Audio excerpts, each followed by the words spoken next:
Captain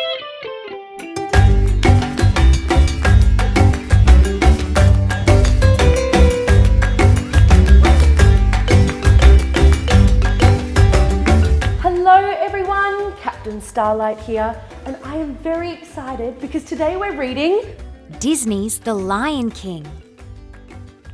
The hot African sun rose on an amazing sight.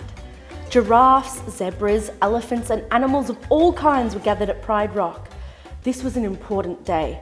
King Mufasa and Queen Sarabi had invited the wise old baboon Rafiki to present their newborn cub to the animal kingdom. Rafiki ceremoniously marked the cub's forehead with coloured dust. Then he lifted the infant high into the air for all to see. The animals cheered and bowed before Prince Simba. But one family member didn't attend the celebration, Mufasa's brother Scar. Mufasa and his assistant Zazu went to ask Scar why he had missed the presentation. Zazu reminded Scar that as the king's brother, he should have been first in line to congratulate the family. "I was the first in line until the little hairball was born," retorted Scar, angry that he was no longer heir to the throne. "That hairball is my son, and your future king," Mufasa growled as Scar walked away. As time went by, Simba grew into a playful and curious cub. Early one morning, Mufasa brought Simba to the top of Pride Rock. "Everything the light touches is our kingdom," he told his son. "One day the sun will set on my time here, and will rise with you as the new king." "Wow!" cried Simba. "But what about that shadowy place?" "That is beyond our borders. You must never go there," said Mufasa sternly. "But I thought a king could do whatever he wants," said Simba. "There's more to being king than getting your way all the time," Mufasa explained. "You need to respect all creatures. We are all connected in the great circle of life." Simba tried to listen, but he was busy chasing grasshoppers and practicing his pounce. Just then Zazu appeared, urgently warning the king that dangerous hyenas had crossed into the Pride Lands. Simba begged his father to let him go with him, but Mufasa simply commanded Zazu to take Simba home as he sped off to protect the kingdom. "I never get to go anywhere," Simba complained. Back at home, Simba went to see his uncle Scar. "My dad just showed me the whole kingdom," the cub bragged, "and I'm going to rule it all." Scar scowled. Then slowly he began to smile. "Did he show you the place beyond the border?" asked Scar slyly. "Only the bravest of lions would dare to go to an elephant graveyard." Simba didn't see his uncle's evil trap. He decided to show his father what a brave cub he could be. Simba found his best friend Nala with her mother and Queen Sarabi. "I just heard about this great place. Can Nala and I go?" Simba asked Sarabi. "It's near the watering hole," he fibbed. "All right," said Sarabi, "as long as Zazu goes with you." "Not Zazu," thought Simba. "He'll spoil everything." As they set off, Simba whispered to Nala, "We've got to ditch Zazu. We're really going to an elephant graveyard." He and Nala darted through herds of animals until they left Zazu far behind. "We lost Zazu," Simba exclaimed. "Now we can look for the elephant graveyard." As he and Nala wandered, they tumbled downhill and landed with a thud next to a huge elephant skull. They were in the graveyard. "It's really creepy," Nala said. "Let's check it out," Simba said. But soon Zazu caught up with the adventurous cubs. "We're way beyond the boundary of the Pride Lands," he scowled, "and we are in very real danger." At that moment, 3 hyenas named Banzai, Shenzi, and Ed slunk towards them from inside the skull. Terrified, the cubs ran for their lives. As they darted and stumbled across piles of old elephant bones, Nala suddenly slipped and fell. Shenzi lunged at her, but Simba swiped his sharp claws across the hyena's cheek. Suddenly, a tremendous roar shook the ground. It was Mufasa. His giant paw struck one of the hyenas as he growled, "If you ever come near my son again." The hyenas ran away before he could finish. No one noticed Scar lurking in the shadows. Mufasa scolded his son on the way home. "You disobeyed me, Simba." "I was just trying to be brave. Like you, Dad," said Simba softly. "Being brave doesn't mean you go looking for trouble," replied Mufasa. While they talked, Mufasa directed Simba's attention up to the stars. "The great kings of the past looked down on us from these stars," Mufasa explained. "Just remember that those kings will always be there to guide you, and so will I." Later that night, Scar visited the hyenas. "I practically gift-wrapped those cubs for you, and you couldn't even dispose of them," he said with a sneer. "What were we supposed to do?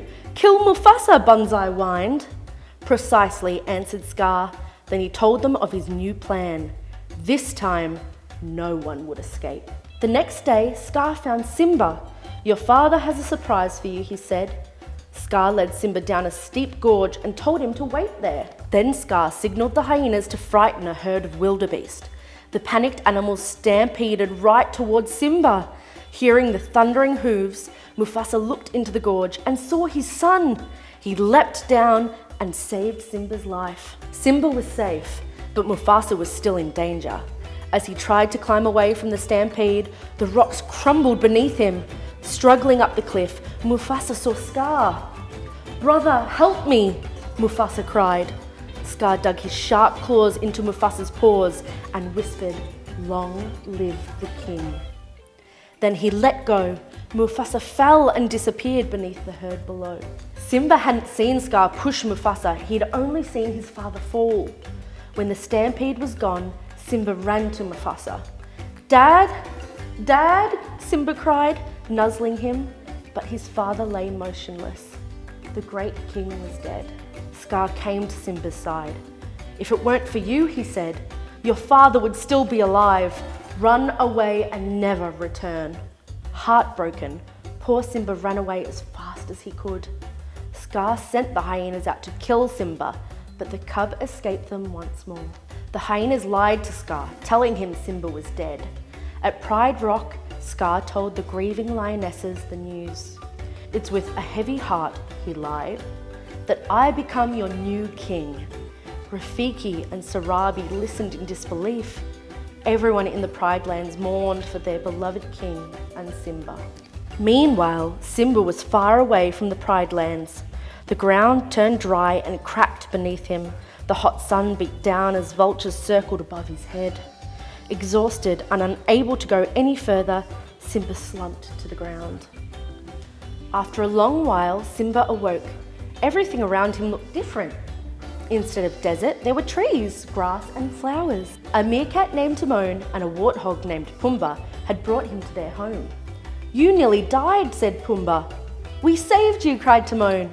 Simba stood up, thanked Timon and Pumbaa and started to leave. Pumbaa asked Simba where he was from, but Simba didn't want to answer. "I did something terrible, but I don't want to talk about it. You got to put your troubles behind you, kid," said Timon. "No past, no future, no worries. Hakuna Matata." Timon and Pumbaa's happy-go-lucky attitude quickly cheered Simba. He decided to stay with his new friends. Years passed, and Simba grew into a young lion. One night, while looking up at the stars with his friends, Simba remembered his father's words. "Someone once told me that the great kings of the past are up there, watching over us," he said to his friends. Suddenly, wanting to be alone, Simba wandered off. As he sat gazing at the sky, his paw broke a bit of milkweed fluff. Caught in the night breeze, it drifted away until it reached Rafiki's tree. The old baboon plucked the fluff from the air and sniffed it. "Simba," the old baboon exclaimed, "it is time." Rafiki painted a red mane around a lion cub etched on a tree. Then he walked into the darkness in search of Simba. The next day, Pumbaa was chasing a bug when a fierce lioness sprang at him from the tall grass. He screamed and tried to run away, but he got stuck beneath a fallen tree. "She's gonna eat me," he squealed. As Timon tried to push Pumbaa free, Simba rushed to help. Simba wrestled with the lioness, but then he realized she was his old friend Nala. "You're alive," Nala said happily. "That means you're the king." Nala told Simba how Scar had destroyed the Pride Lands. Scar let the hyenas take over. "There's no food, no water. Simba, you're our only hope." "I can't go back," said Simba angrily. He turned and walked away. Simba thought about what Nala had said. "I won't go back," he said to himself. "It won't change anything." Just then, Simba heard a chanting song from the jungle. Rafiki came walking towards him. "If you want to see your father again, look down there," Rafiki said, pointing into the pool of water next to them. Simba stared and saw Mufasa's face reflected in the pool.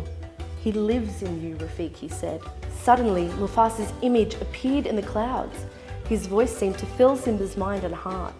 You must take your place in the circle of life. Remember who you are. You are my son and the one true king.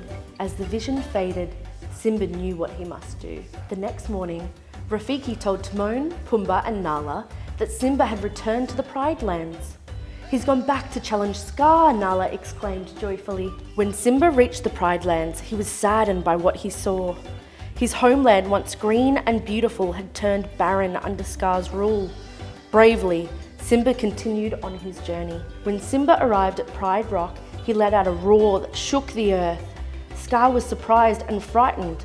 He thought the hyenas had killed Simba long ago. "This is my kingdom," shouted Simba.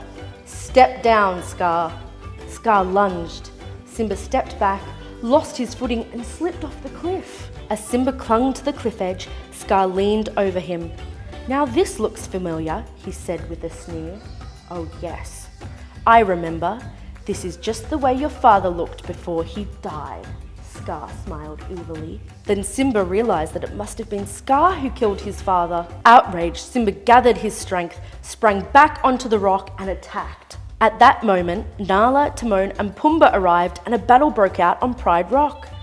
Suddenly, crack! Lightning struck the dry grasslands. In seconds, huge flames roared around Pride Rock. Scar tried to sneak away, but Simba cornered him at the top of Pride Rock. "Run away, Scar," Simba said, repeating what Scar had told him long ago. "Run away and never return." But Scar lunged at Simba.